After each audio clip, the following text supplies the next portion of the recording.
solutions that sprung up were highly localized. QuickBooks dominated the US market, Sage dominated in the UK, and others. And it wasn't an environment where someone developing code out in California could have a very good understanding of what was happening in France tax codes. Imagine doing that before the era of the internet. And so these are legacy architectures, they're closed source, and they're basically coded by these development firms. Xero is a new entrant. They entered the marketplace in 2006. And today they're accepted in, or the software works in 180 countries across the globe. And their motto is beautiful accounting software. I don't know about you, but when I think of accounting software, the first term that comes to mind is not beautiful. But go on their Twitter feed and read their customers' comments. You will see people using the word love to describe their accounting software in a non-ironic way. And so, how did they do that? How did they manage to satisfy so many customers to such a great extent? And the way they did it is through an early decision in the company. They decided to go with an open architecture. They allowed anyone to build anything on top of their platform. And so the folks at Xero probably have zero knowledge of what is the rules around medical reimbursements in Croatia from the government for medical procedures, but somebody does, and someone built an app for that. And before you know it, they have this incredibly rich ecosystem that does everything that you could imagine. If you want to acquire building materials, there's an app for that. I think there's a lot of value that these closed ecosystems could unlock. Cryptocurrency clearly has value. People are using it all over the world. And it really derives its value from being incredibly useful. It uniquely addresses a number of needs. There's no such thing as a merchant chargeback.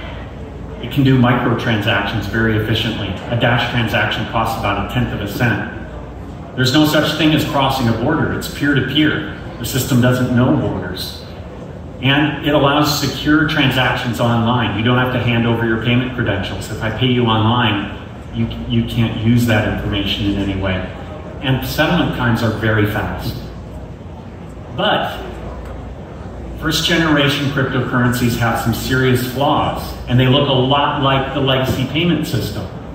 Despite what we all seem to have a mantra around within the industry, they're very similar. Cryptocurrency networks are slow. In the case of Bitcoin, it takes 10 minutes to confirm a transaction. That's not feasible at the point of sale.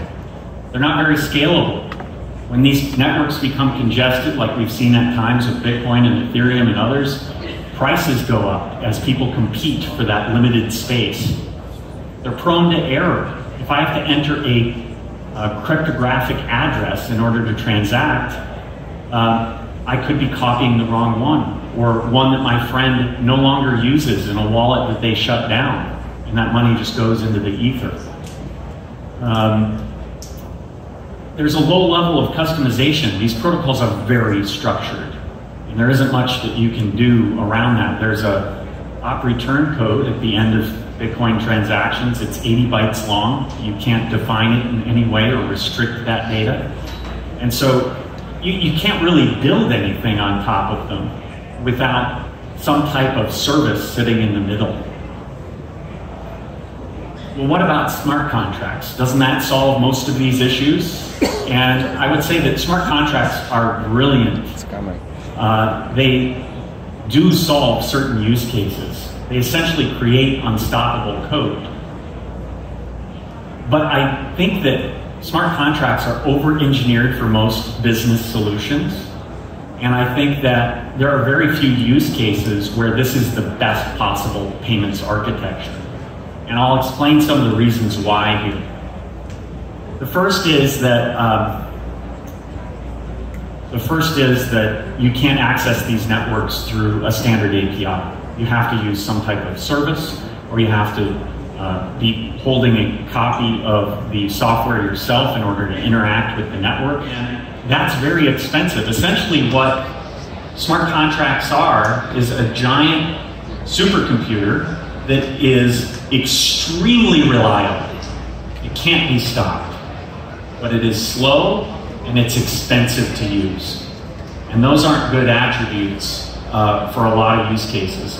And the last component here is that it's really inflexible. If I launch a piece of code, it truly is unstoppable. We saw this with the Dow back in 2016. They launched this investment fund, there was flaw in the code, and there was nothing anybody could do about it. And so there's inherent risks in setting up anything more than very simple, very repeatable contracts. So I'm going to talk a little bit about Dash and how we think about these set of issues and how we're going about solving them. We do differentiate ourselves in the market on a lot of different fronts. So first, some baseline. What is Dash? Well, Dash is three things. A lot of cryptocurrency networks are these three things. First is, we're a digital token. We're a digital currency that can be used to pay for goods and services. We're the network that currency is used on and is native to. And there's a set of products that allow people to send, receive, and store value. We have fast and cheap transactions.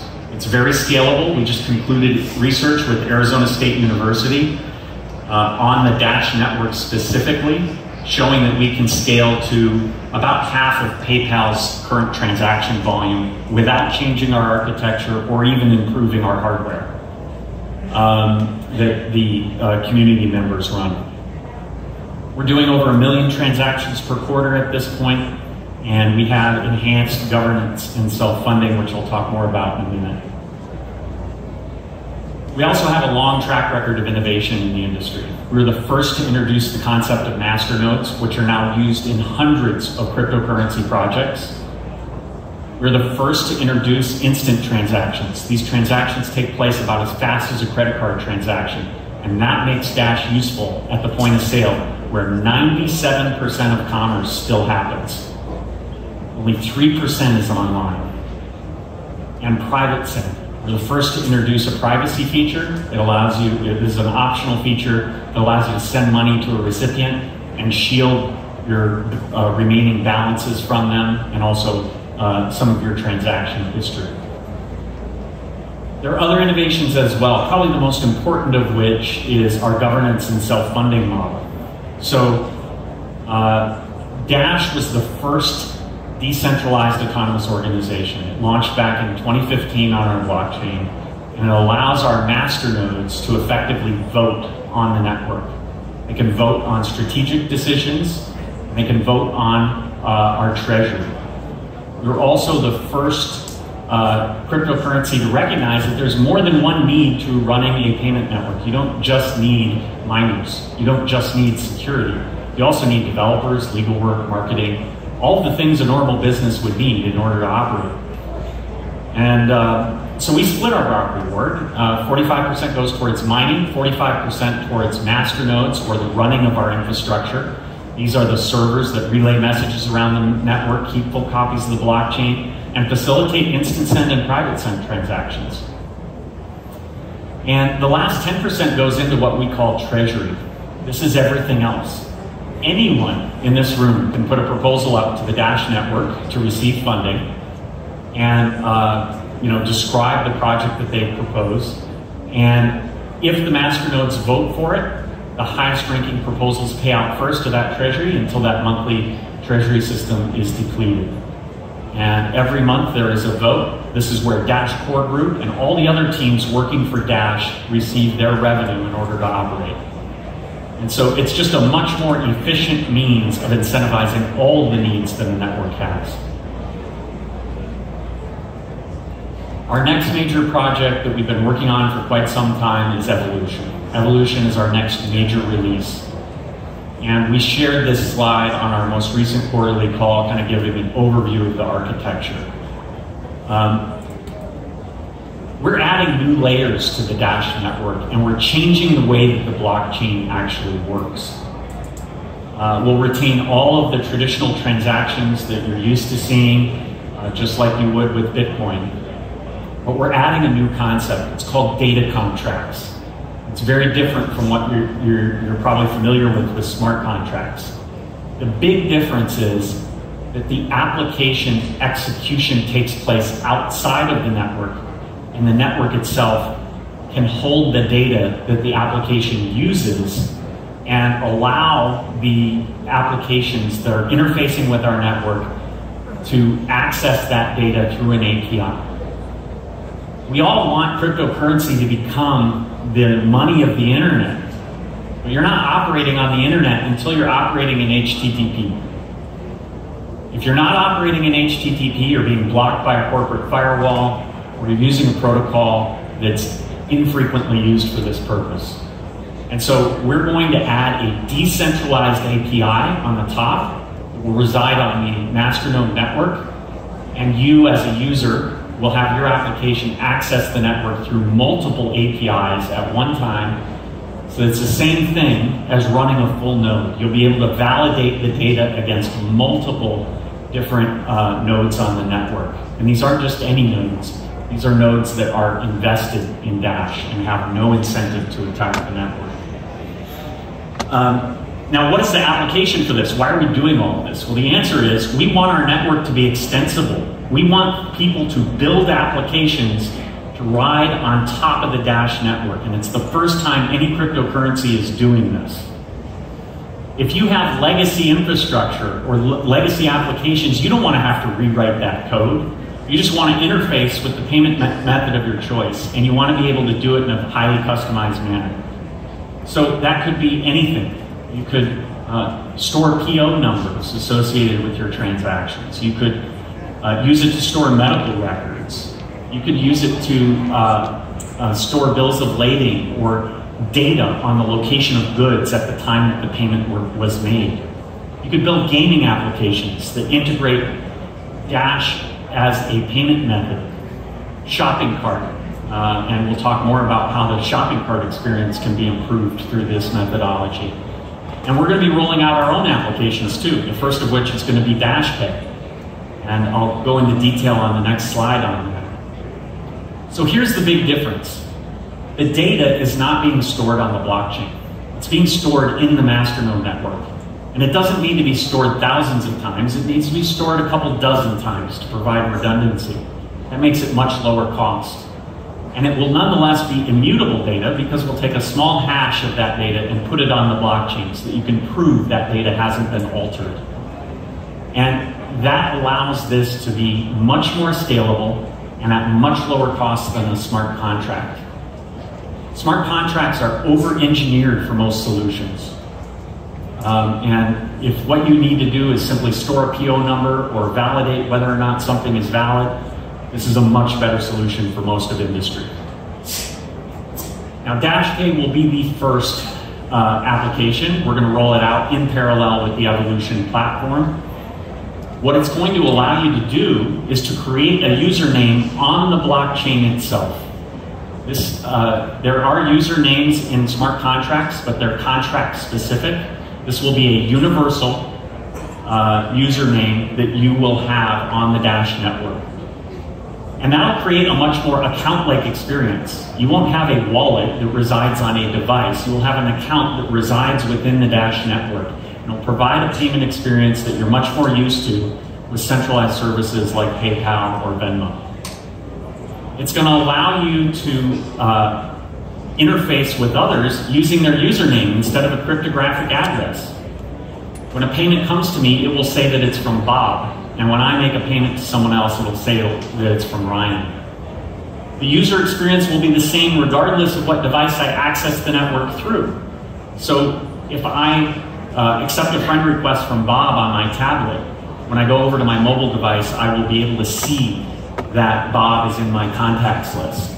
This is a much improved user experience, and it does away with the problem of worrying about whether the address I'm sending to is valid and whether or not that address is still in use.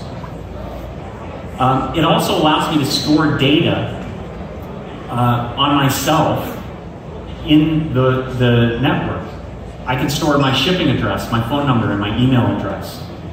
And so when I make a purchase on a website, I can just enter my Dash username, hit enter, and a payment request will come to my phone. And they'll say, do you want to make this payment and send all of your shipping address and phone number and email? And I can just authorize that. No typing any information in. This is much easier than entering a credit card online. And when you do this, conversion rates for an online merchant go through the roof. And they really value that conversion rate. So we're creating value for the merchant, we're creating value for the consumer. We're able to do this because of the infrastructure that we're putting in place. Our roadmap is to release by the end of this year. There are some releases along the way to lay the foundation for this. We've been working on it for quite some time. The DashK wallet will come out at the same time. We're also going to be releasing client libraries that allow you to integrate DashK functionality in your own applications very easily and start building applications on the blockchain.